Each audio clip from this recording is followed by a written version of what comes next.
Hello प्यारे बच्चे। आप सभी कैसे हैं मेरे शेर और शेरनियाँ? प्यारे बच्चों, आज फाइनली एक बहुत इंपॉर्टेंट वीडियो उन सभी बच्चों के लिए। बहुत सारे बच्चों ने बोला सर मुझे ये प्रॉब्लम है, मेजर डीएनएस है, माइनर डीएनएस है।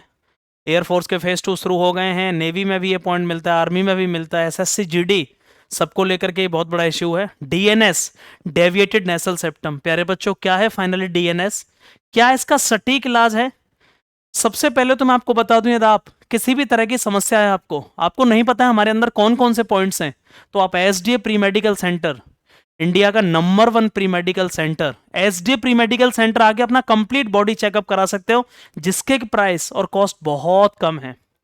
कंप्लीट बॉडी चेकअप बाहर का केवल 400 में हो जाएगा, और कंप्लीट बॉडी 100 चेकअप केवल 1500 रुपए में हो जाएंगे, जिसमें ब्लड जांच से लेके यूरिन एलएफटी वगैरह सब कुछ शामिल है। प्यारे बच्चों, डीएनएस क्या है? सटीक इलाज, नाक की टेढ़ी हड्डी का होना।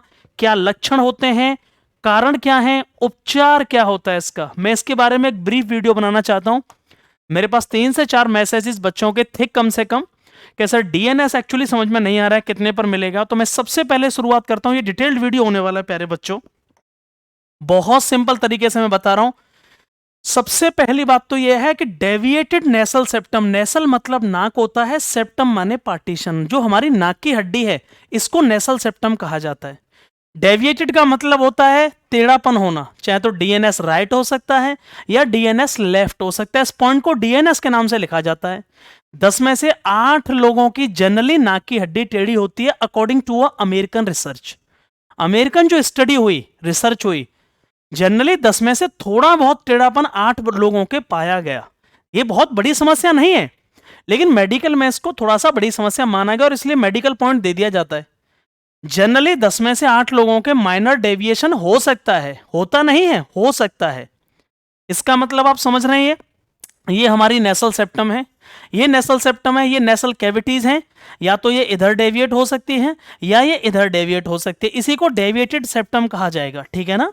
Deviated septum. क्या इसका इलाज सभी के लिए जरूरी है? नेसल मतलब नाक, सेप्टम माने पार्टीशन, नेसल सेप्टम नाक की बीच वाली हड्डी जो नाक को 2 भागों में डिवाइड करती है। और प्यारे बच्चे, कई बार इसको सेप्टम डिसलोकेशन के नाम से भी जाना जाता है, सेप्टम डिसलोकेशन, ठीक है? और ये सेप्टम हमारी नाक के दोनों छेदों को अलग करता है। ये जो सेप्टम है दोनों नाकों के छेदों को अलग करता है, जिनको नेसल कैविटी कहा जाता है। प्यारे बच्चे, ये बात ध्यान से समझ लीजिएगा। अगली मैं सीधी चीज पर पहुंचता हूं। सेप्टम डिसलोकेशन किसके कारण होता है? कोई बहुत रीजन नहीं है, ये जन्म से भी हो सकता है, चोट लगने के कारण भी हो जाता है, कई बार एक्सीडेंट हो जाता है। मेरे यहाँ बहुत सारे बच्चे आते हैं जिनको डीएनएस का पॉइंट मिलता है, उसके बाद हम उनकी सेप्टोप्लास्टी कराते हैं। आगे मैं इलाज बताऊंगा क्या है। यार आपको ये पॉइंट है तो कमेंट बॉक्स में लिख दीजिए, फिर हमारे व्हाट्सअप नंबर पे डिस्क्रिप्शन में कॉन्टैक्ट डिटेल्स दी गई है, वहां पर जाकर आप हमें व्हाट्सअप कर सकते हैं। याद रखिए, कॉल मत करिएगा, व्हाट्सअप कर दीजिएगा और आपको वहां आंसर दे दिया जाएगा। ये हमारी नाक की हड्डी है, और जो मिलिट्री या फिर एयरफोर्स या नेवी में जो चेकअप होंगे उनका बाहर से देखा जाएगा और यहीं से पता चल जाएगा कि नक की हड्डी टेढ़ी तो नहीं है। कई बार अंदर से होता है, एस शेप्ड डीएनएस होता है जो ज्यादा बड़ा है। सेप्टम डिसलोकेशन जन्म या चोट से हो सकता है।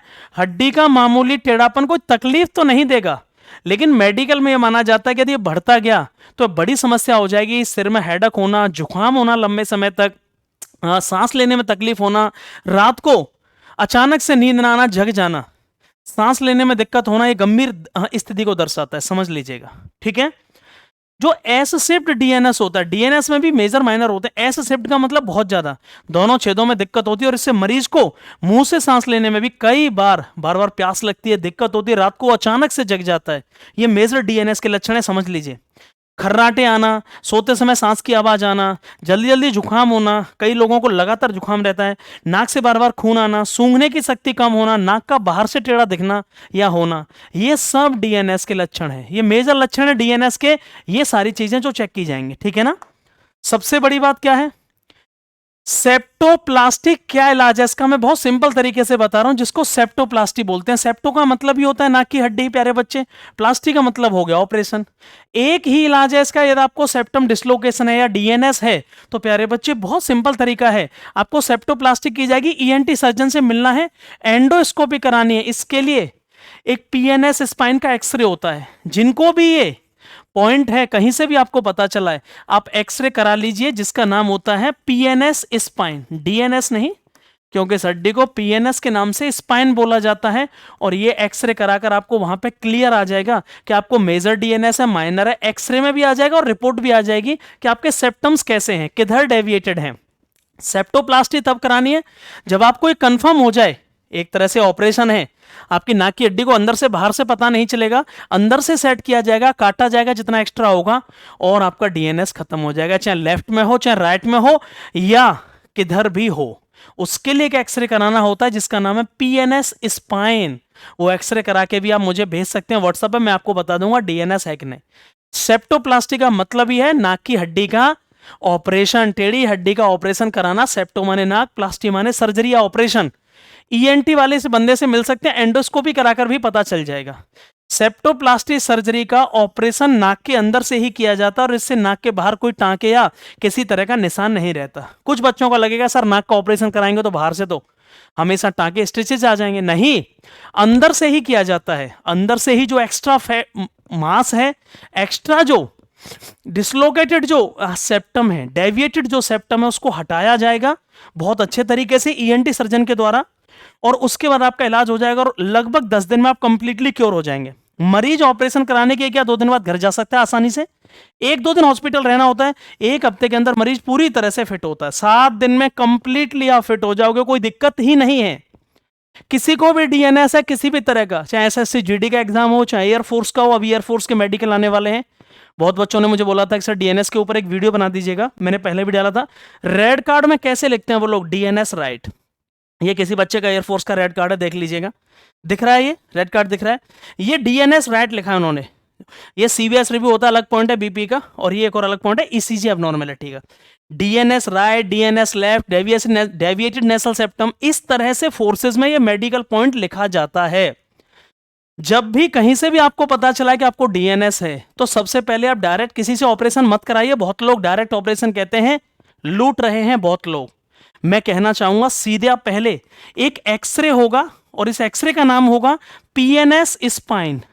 पीएनएस स्पाइन का किसी एक अच्छे लैब से आप एक्सरे करा लीजिए, वहां पर आपको क्लियर आ जाएगा कि डीएनएस मेजर है, माइनर है, माइल्डली डेविएशन है और या फिर है कि नहीं है। इसलिए सबसे पहले आपको एक्सरे कराना होगा प्यारे बच्चे। समझ में आ गया? यहां तक कोई डाउट? अब सबसे बड़ा क्वेश्चन है कि सर हमें नहीं पता चला तो क्या करें। आपको नहीं पता है कि डीएनएस है कि नहीं, आप एग्जाम की तैयारी कर रहे हैं, कुछ नहीं करना, आपको एसडीए प्री मेडिकल सेंटर आना है। वहां पर आपको बहुत अच्छे तरीके से ये बताया जाएगा, प्रॉपर होल बॉडी चेकअप हो जाएगा, जितने सारे पॉइंट होंगे। या फिर डीएनएस के लिए आ रहे हैं तो डीएनएस का बिल्कुल क्लियर करके एक्सरे करा करके आपको ये बता दिया जाएगा कि हाँ आपके मेजर है, माइनर है, क्या करना है। इसके लिए आपको अलग से कोई टेंशन नहीं लेनी है। ये वीडियो उन बच्चों के लिए जिनको ये पॉइंट है, और मैं हर टॉपिक पर लगभग ऐसे वीडियो लेकर आता रहूंगा मेडिकल से रिलेटेड, अलग अलग टॉपिक पर। अगला जो मेडिकल का वीडियो आएगा वो है वेरिकोज वेन्स का। जिनको पैरों के पीछे वेरिकोज वेन्स होती है उनको वीडियो जल्दी मिल जाएगा। तो कमेंट बॉक्स में ये जरूर लिख दीजिएगा जिससे मेरा मोटिवेशन बना रहे। आपको ये वीडियो या इस तरह की इंफॉर्मेटिव वीडियोस कैसी लगती हैं, और वो सभी एस्पायरेंट्स जो डिफेंस में जाना चाहते हैं उनके लिए मैं मेडिकल से रिलेटेड सब कुछ प्यारे बच्चे क्लियर कर दूंगा। एसडीए प्री मेडिकल सेंटर आकर अपना बॉडी चेकअप पूरा करा लीजिएगा।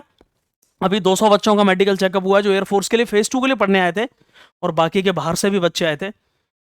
तो कैसा लगा वीडियो कमेंट बॉक्स में एक बार जरूर लिखिएगा। और फाइनली डीएनएस के बारे में आपको ये सब क्लियर हुआ या नहीं हो पाया? बहुत बहुत आभार, thank you so much and जय हिंद।